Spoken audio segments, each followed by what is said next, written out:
Good morning. I'm going to do that again with the microphone on. Thank you, Clerk. The Campaign Finance Subcommittee of the House Committee on Privileged Elections is now in session. The Clerk will please take the roll.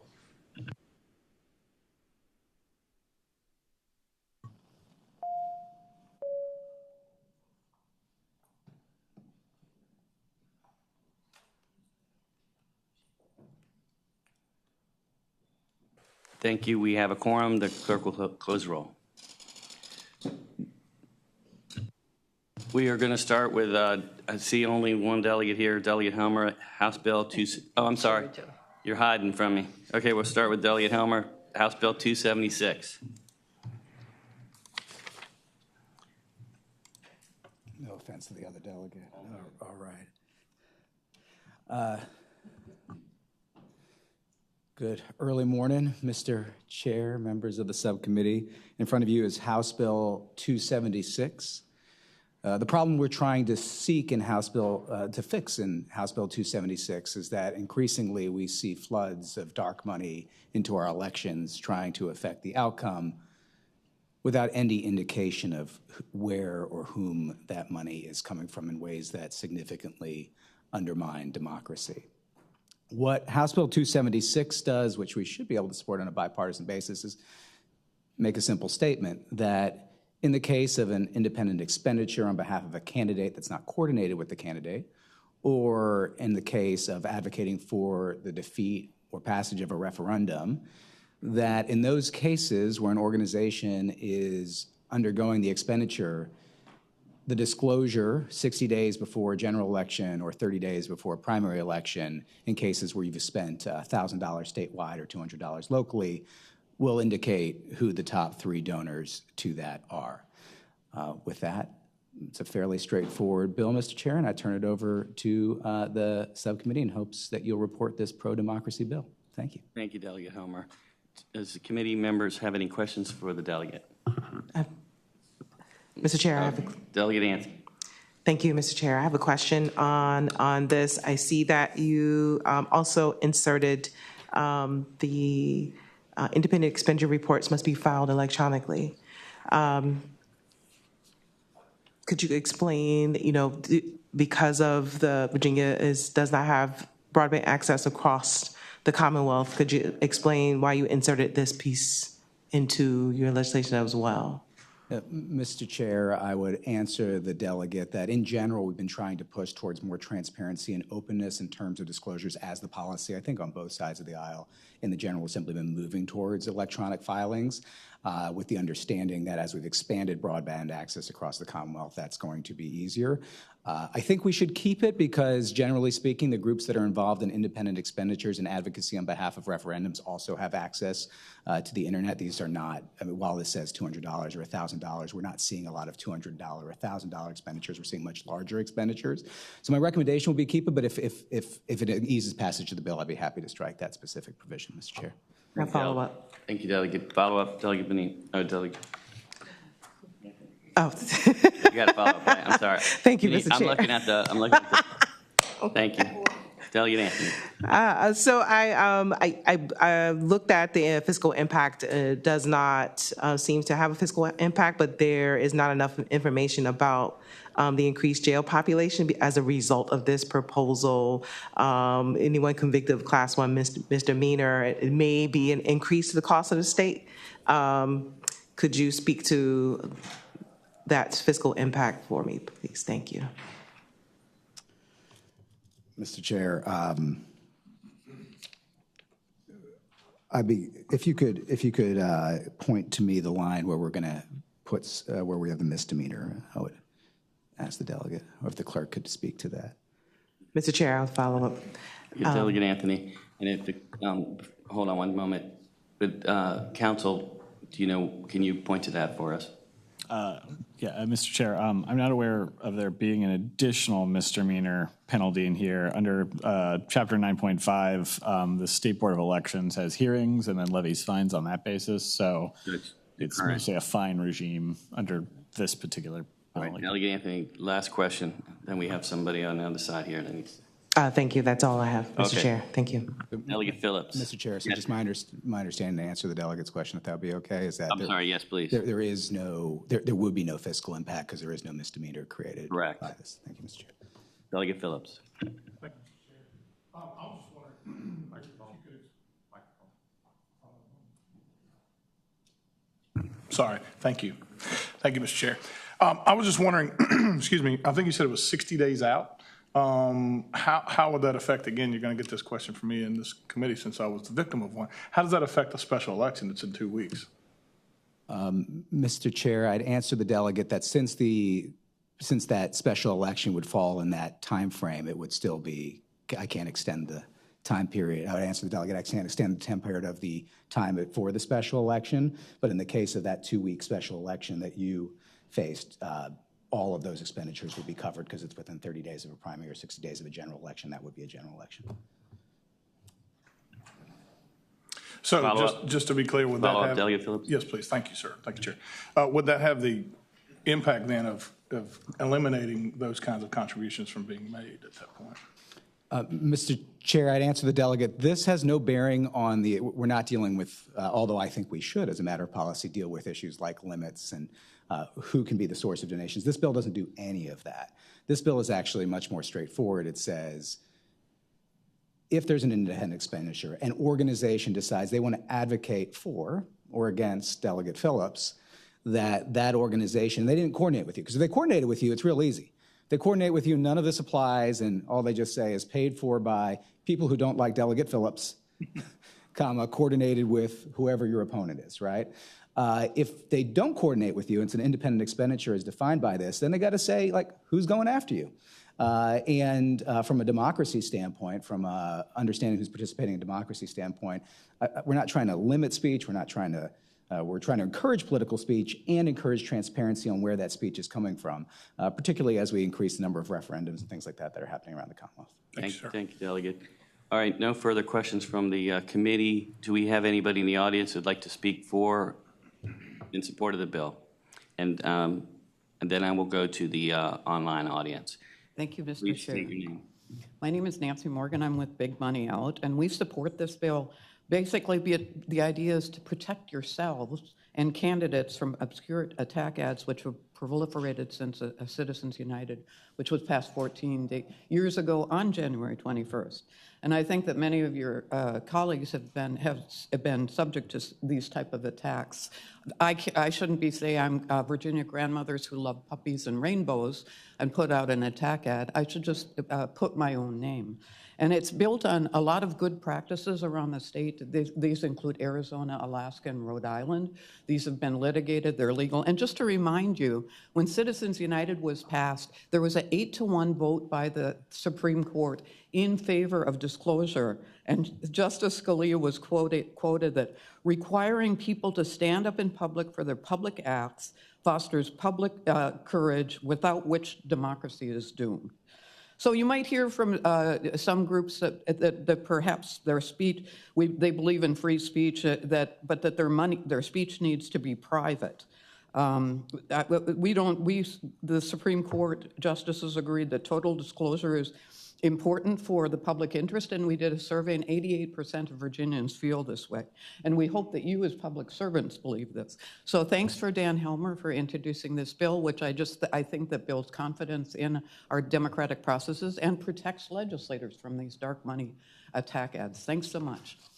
Thank you very much. Anybody else in the audience wishes to speak? We're keeping it to 2 minutes. Thank you. Good morning, Chair. Good morning, Committee. I think I can do this in less than 1 minute. I'm Kari Anderson. I'm with the League of Women Voters of Virginia. The League of Women Voters supports this bill, HB 276. We believe that this legislation will expand transparency in campaign contributions and campaign expenditures, and by requiring the names of the top donors to paid advertisements in all forms of media, this bill discourages the temptation that is unfortunately all too prevalent to buy influence, and it leads to greater accountability to the electorate, which we believe firmly is a very good idea. Thank you very much. Thank you very much. Okay, online, do we have anybody online? Yes, we have 3 people. We have three people. Jessica Mott, please. Hi, my name is Jessica Mott. I'm from Arlington, Virginia. I'm a member of the Executive Committee of the grassroots group We of Action, WOFA. I support the bill, which would strengthen the disclosure of independent expenditures on elections. As an active and responsible citizen, it is important for me to be able to assess information and views about candidates and referendum campaigns. This assessment requires knowing the sources and donors who sponsor electoral advertisements, including when these advertisements are funded independently of campaign committees. I know that in common with other voters, I don't like to be poorly informed or manipulated. The bill would increase voter access to information on advertisements by requiring the disclosure of key funders, and this disclosure should help discourage the influence of dark money in Virginia's elections. It does not undermine freedom of speech. The Supreme Court ruling in 2010 stated specifically, quote, transparency enables the electorate to make informed decisions and give proper weight to different speakers and messages. I urge you all to support this bill. Thank you very much. The next speaker in support of it, and the last one, is Karen Greenaway, online. 2 minutes, please. Yes, good morning, committee and chair. Thank you very much for giving me this opportunity to speak. My name is Karen Greenaway. I'm from rural Virginia, Port Royal, Caroline County, and I am speaking for this bill. This bill is well-established law in other states. It has been litigated. It is not something that Virginia would be doing that is an outlier. It's just asking that the people who are paying for these dark money ads and who are hiding behind that ability to not disclose that would have to put forward their names and their information so that we as the citizens can make a fair and honest evaluation as to whether or not the person who is funding this ad is providing us with honest and truthful information about you as candidates or you as as servants to the people. I would also add that in terms of the electronic filing, the current system for filing for independent expenditures is that you have to fax in your first initial report and then follow it with a mailed-in report within a certain period of time. I would argue that it's more difficult in this day and age to get a fax machine than it is to get access to broadband in rural Virginia, since I am a rural Virginian and I now have broadband thanks to the work that this body has done in the last couple of years. So I would urge you to vote for this bill and for the transparency provisions so that I and others in rural communities can make an honest and fair evaluation as to whether or not these ads, which are attacking you, which are trying to undermine support for you, are coming from honest donors and coming from citizens within the state who care about our electorate. Thank you very much. Thank you, Ms. Greenway. And now, while we're online, let's go to those that are against. I think we have one person here, Dr.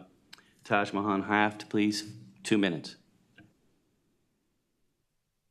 Thank you, Mr. Chair, members of the committee. I'm Taj Mahan-Haft, Director of the Humanization Project, a small grassroots justice reform nonprofit. And we oppose this bill because it would essentially stop us from being able to work on the issues, not the political campaigns, the issues that are important to our community by driving away our donors. We rely on a few small donors here and there to pay for this Zoom link or our subscription, and these little mailings and campaigns that are aimed at specific issues. For instance, trying to get voting rights back for people who are formerly incarcerated.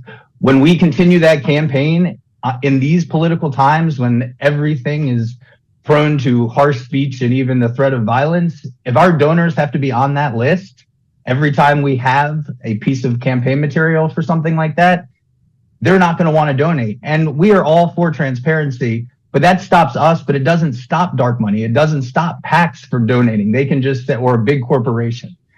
All this does is stop us from getting donors and drive those donors to bigger PACs and other ways of funding that are actually a little bit more obscure. Like a similar case, AFP and ACLU versus Becerra in California was just ruled that this protection is still important for these exact reasons. And the original reasons behind these protections were the NAACP wanted to hide its donors from, the racists in Alabama. These are important protections, and they continue to be important today. We urge you not to support this bill because it's going to have the biggest impact on small grassroots nonprofits working in our communities on issues that are important to us. Thank you. Thank you, Doctor. Anybody in the audience that wants to speak against, please, you have 2 minutes.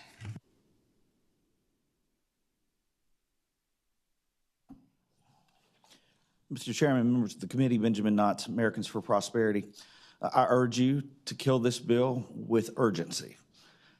This has been proven in the Supreme Court. People are trying to brush over the fact that these protections were put in place so donors don't have to be harassed for supporting causes that they believe in. Do you believe someone, if they could wind up on Twitter, their name being there for everybody to target them because they don't like the referendum that somebody might support? And there's a lot of referendums coming up in Virginia. Do we want to put those people at the top of a list on social media because you want to let people know about whether this cause is important or not to be harassed? This was decided by the Supreme Court, and I urge you to vote against this. Vote against it, please. Thank you. Thank you. Good morning. I'm Melody Clark with Virginia Action, and this bill is well-intentioned, but it will have unintended consequences.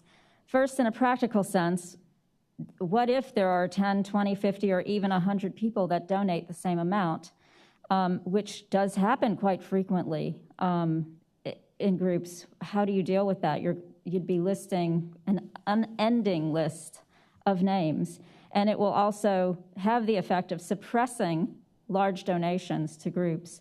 That's not only going to impact some groups that you may not agree with, like the NRA and other groups, but also include Planned Parenthood, the Sierra Club, the NAACP, Act Blue, ACLU, People Power. And again, he is correct. During the fight for civil rights, Alabama tried to force the NAACP to report the names and addresses of their supporters, which could then be targeted for harassment. And the Supreme Court of the United States said no for the safety of the donors. So please put citizen safety first and vote no. Thank you. Thank you. Good morning, Chair, Committee. My name is Greg Leffel with the Virginia Blockchain Council. We're an industry all about transparency. At the end of the day, though, our community and sponsors would not feel comfortable at times donating or supporting issues where they would rather remain private. So for that, I would encourage you to oppose the bill. Thank you. Final comment from the public. Mr. Chairman, Josh Hetzler on behalf of the Family Foundation. I agree with all the comments that have been made, and I would just point out that anonymity in public and political speech is a long tradition in the United States. And, you think about the Federalist Papers and many other of the works that we're familiar with in civics class. Those were written under pseudonyms for the most part. And because they were afraid of various reprisals in a number of ways. And I think that's exactly what would happen here if we force names to be posted. I think there's also practical issues with, some of these things that are put out are very, very small. We have the Family Foundation Action. We also do various referendum committees. There's not a lot of space, and filling it up with people's names, takes away the little bit of space that we have to get our message across. So for those reasons, we hope you oppose the bill. I have a quick question for you. Is Family Foundation a 501c3? Yes, it is. We also have Family Foundation Action, which is a 501c4. So with your C3, do you realize that when you file the 990, that every donor over $5,000 they have to be revealed on your tax form? Well, I'm speaking about our C4, which does independent expenditures, which is what this bill targets. We also do referendum committees, which would apply to this bill as well. So, really, I'm here speaking on behalf of Family Foundation Action. Okay, thank you. All right. Mr. Chair? We have Delegate Phillips first, and then Delegate Converse-Fowler. My apologies, I still had to speak. All right, yeah, you guys, we have to hit the drop button after we finish, or I'll drop you if you want. Delegate Converse-Fowler, thank you. Thank you, Mr. Chair. I have a motion, and I'd like to speak to that motion. Okay. The motion is in order. Please speak to it. Do we have a, well, go ahead. Make the motion and then speak to it. Absolutely. My motion would be to report this bill. All right. Do we have a second? I'll second it. Okay. Thank you, Mr. Chair. The floor is yours. I hear the concerns about the bill, but the intent is something that I support, so that's why I motion to report, and I hope that we can work out any issues that we have to be able to make everyone happy, but transparency is something that I think we're all striving for, so I thank you for bringing the bill, Delegate Helmer. Thank you, Delegate. We have a motion and properly seconded before us. Will the clerk please open the rolls? Motion is to report.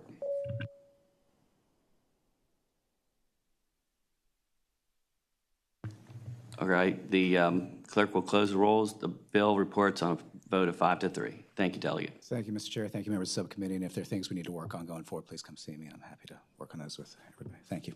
Okay, you see Delegate Cherry. He's hiding behind the podium. HB 643. Good morning, Mr. Chair, members of the committee. I'll direct your attention to House Bill 643. Will not be nearly as ominous and throwing around words like dark money and things like that this morning.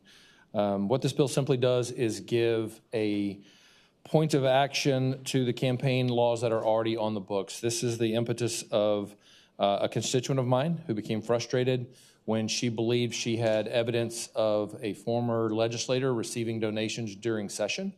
When she went to the local Commonwealth's attorney, they said, not my jurisdiction. They went to the Attorney General's office, not my jurisdiction. So we're just assigning jurisdiction to the campaign laws that are already on the books, that the Attorney General will be the point of contact for anyone that's accused of taking campaign donations during session. And if the Attorney General is the one that's accused, the Supreme Court will appoint a special prosecutor. Thank you. I think it's pretty self-explanatory. You did a good job. Do we have any questions for the delegate? Delegate Converse-Fowler. Mr. Chair, my button was still pressed, sorry. Okay. Thank you. Do we have any questions for the delegate? Anybody in the audience I'm sorry, Delegate O'Quinn. Thank you, Mr. Chairman. I have a question for the patron.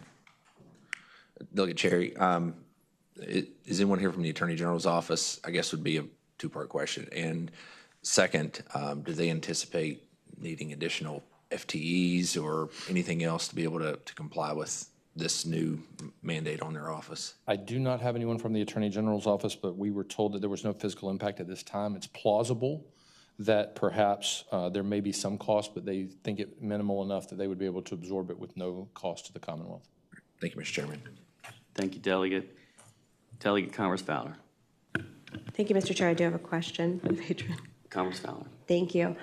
Delegate, Mr. Chair, so would this mean that there's discretion? The Attorney General would have discretion. I guess that would be my question because that office is political as well. So would there be discretion as to what gets enforced and what doesn't get enforced? No more discretion than any other Commonwealth attorney throughout the Commonwealth of Virginia. And so they look at everything that comes in and they decide, is it going to be prosecuted? But it's the same exact as everyone. But right now there's no one to report it to.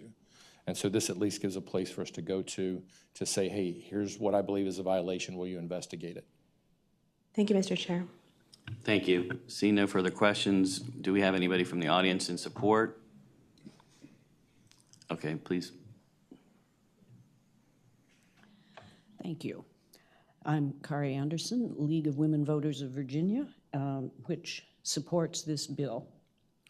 Virginia currently prohibits General Assembly members from soliciting or accepting campaign contributions during a regular legislative session, and this bill will clarify the process if the Attorney General's campaign is involved. We feel that clear enforcement of this rule will help prevent even the appearance that campaign contributions could be exercising undue influence on an elected official as a candidate. Thank you. Thank you very much. Is there anybody else in the audience? Is there anybody online? Here we go, sorry. Thank you, Mr. Chair. Nancy Morgan from Big Money Out. We support this bill. It's been introduced by Senator Suderland for 3 years in the Senate. He's really worked hard with the committee to address some of their concerns, and we hope that it gets out of this subcommittee. Thanks so much, and thank you. Thank you very much. Okay, I just had a quick question. Is everybody's covered, like the lieutenant governor, the governor, attorney, you mentioned the attorney general, but that doesn't change the process. Would the attorney general have to prosecute the lieutenant governor? Yes, according to this, the only exception is for him because he would have to be investigated by a special prosecutor. Correct. Okay, I understand. Thank you, Delegate. Any further questions? Delegate Commerce Fowler? Yes, Mr. Chair. So my other question would be, Mr. Chair, right now in current code, it looks like on, especially if you look at the bill on lines 36 through 40, it already says the attorney of the Commonwealth shall initiate civil proceedings. It does seem like this is already under the attorney of the Commonwealth. So if that Commonwealth attorney was not accurate in telling that constituent that this isn't something that we have jurisdiction over, it seems like we're removing that jurisdiction and giving it to the Commonwealth attorney or the attorney general. Would that be accurate, Mr. Chair? Thank you, Delegate. Through this process, everyone that looked at this, whether it was our local Commonwealth attorney, attorney general, none of them felt like they had jurisdiction, and we're just trying to clarify. So, Delegate, just to follow up on that question. So right now, it could be argued that the code is silent on this issue, and yet maybe some of us thought that the Commonwealth's attorney had jurisdiction, and we all know that the Attorney General does not have jurisdiction. So the question I have is, why did you choose the Attorney General rather than making it clear that the Commonwealth's attorney would have jurisdiction? Just through the process of this discussion, that seemed the most appropriate place for it to land. All right, thank you, Delegate. Okay, any further questions? This committee operates on motion. Mr. Chair, I have a motion. State your motion, please. Sorry about that. Mr. Chair, I'd motion to pass by this bill and lay this bill on the table. Second. We have a motion to lay the bill on the table. It's non-debatable. The clerk will open the roll.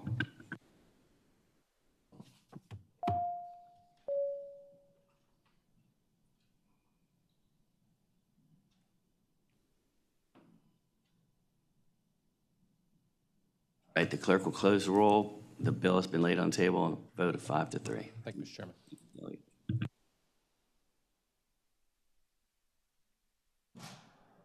Who do we have? We have Delegate Sickles. Delegate Sickles, your bill number is HB 730. It's a very, very simple bill. The independent expenditure groups are the only filers in Virginia that have the option of filing it by paper, and this bill takes that away. It has to file electronically like every other modern entity in what year are we now? We're 2024. In 2024, so this just closes that loophole and turns that may into a shell on line 29 of the bill, and it just deletes the language that's not needed anymore to allow this exception. I mean, this is a transparency bill.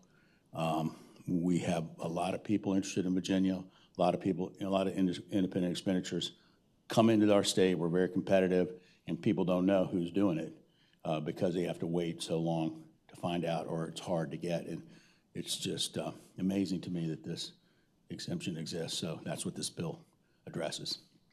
Thank you, Delegate. Do we have any questions from the committee? Do we have any? Delegate Anthony. Yes. So I know that we are coming to a modern age where mostly everything is electronic. However, I'm just worried about some grassroots organizations that still have to file by paper. And right now, currently in code, it allows for both. When do you anticipate that Virginia will have broadband across the Commonwealth? I would like to ask the patron. Well, a couple of years ago, we committed $700 and some million to get broadband from Accomack to Abington. So we're on record doing that. Some places it's hard to do because some people don't want it in some cases, and so that's. But generally speaking, you can go to your public library. This is not hard to do.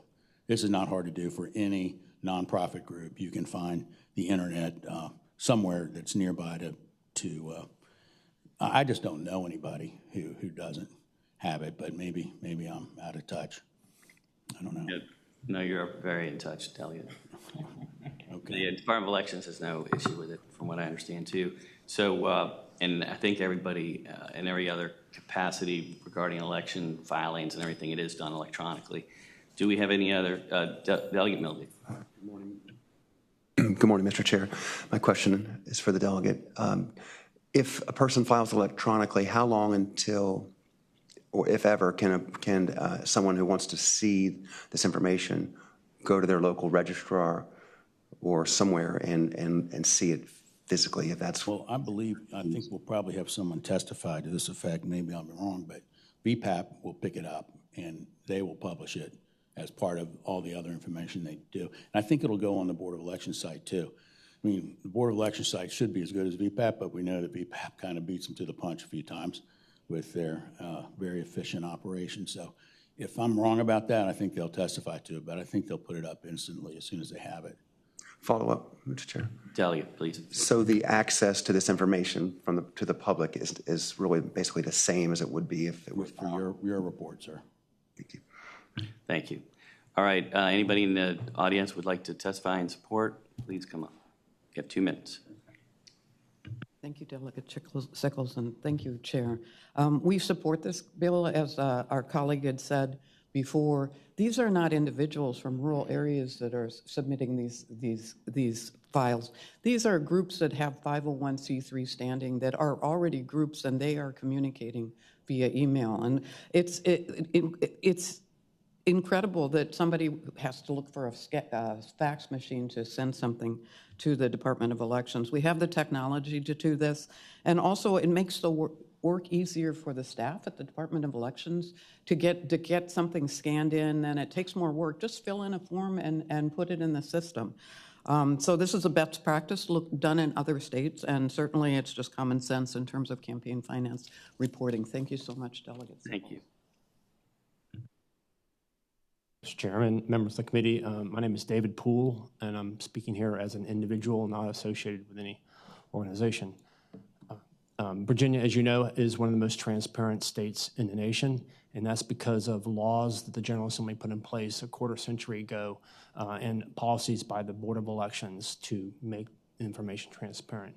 In that effort, we've overlooked one thing, one corner of the campaign finance world, and that is independent expenditures, which have been growing. It was a 4-fold increase in the 2023 election and General Assembly elections compared to the 2019 elections. This is a very good bill. I think, and to answer Delegate Mills' question, the current state is state candidates have to file with the Board of Elections. VPAP gets those documents and puts them online. However, there could be a delay, several days delay, and as you know, in the closing days of an election, that can be important. The real impact of this bill will be on local elections. Right now, they have to be filed with the local registrars, and those are handled in the same way campaign finance reports used to be handled in the old days, and that is they're put in a folder somewhere in a file cabinet and no one sees them. There's absolutely no disclosure. These do not appear online, and the state forms do not appear online. This would make the independent expenditure piece on par with Virginia's excellent electronic filing of campaign finance reports, and I would urge the committee to support it. Thank you, Mr. Poole. We have one person online, Jessica Mott. I'm sorry, come on up. Before we go to Jessica, we have somebody here in the audience. Okay, good morning again. Kari Anderson, League of Women Voters of Virginia. The League strongly supports providing voters with comprehensive and up-to-date, and I would emphasize the up-to-date and current campaign finance information on independent expenditures.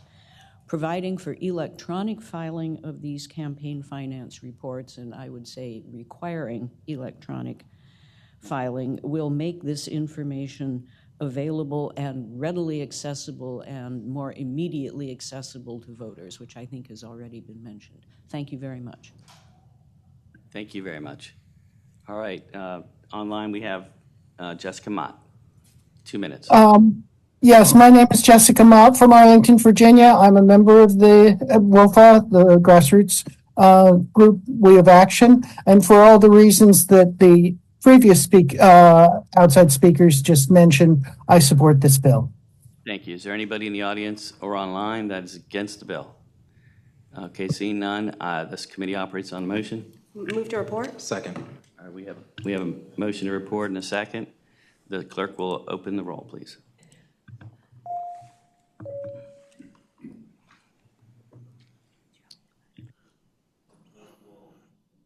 Sorry, the clerk will close the roll. The bill passes 8-0. Congratulations. Thank you, Mr. Chairman. Mr. Chair, Yes, Delegate Commerce Fowler. can I motion that HB 126 go by for the week? Okay, do we have a second? Second. All right, that's a voice vote, so all those in favor of passing by HB 126 for the week, please signify by saying aye. Aye. That concludes the bills passed by for the week, and that concludes today's committee meeting, and thank you very much, committee. We are now adjourned.